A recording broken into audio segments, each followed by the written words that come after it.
Hello everybody, my name is Byrnage and this is my review for Super Mario 2 on the Famicom. For this review I'm going to assume you've either played or at least know about the first game in the series. Super Mario 2 is also referred to as the Lost Levels because it didn't get any NES release in America. This is because the game was thought to be too much like the first one and too hard to be enjoyable. And after playing it, yes, it's a lot like the first one. There really aren't many new objects in this game.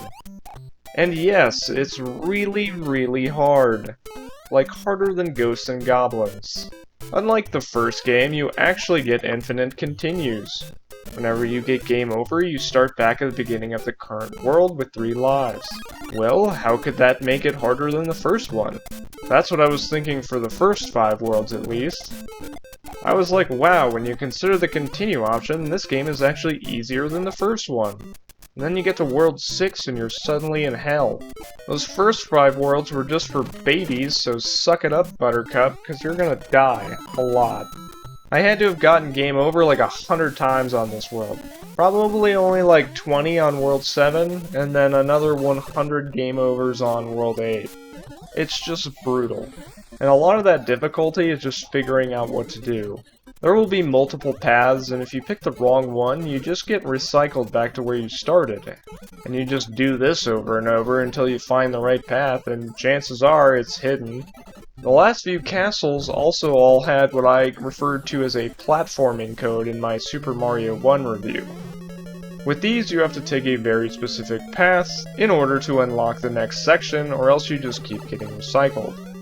This means going under some platforms and over others in a specific order, and the only way to figure this out is by trying all the combinations. So there ends up being a lot of trial and error in this game.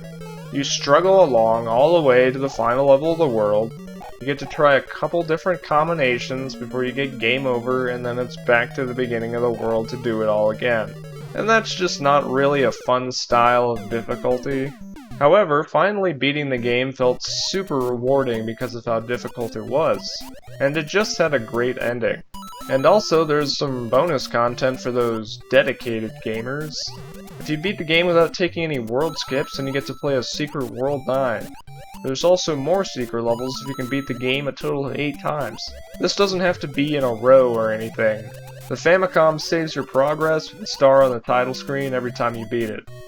Once you reach 8 stars for beating the game 8 times, you get 4 bonus worlds A through D. These levels are just harder versions of other levels in the game, but it's still a really cool reward for those that like to go the extra mile. All in all, I'm not surprised this game didn't get an American release initially, but I think it would have been fine. Just not as well liked as the first one. I personally liked it better, and I recommend anyone who likes a challenge to check it out. It's one of the hardest games to just squeak by and beat that I've played in a long time.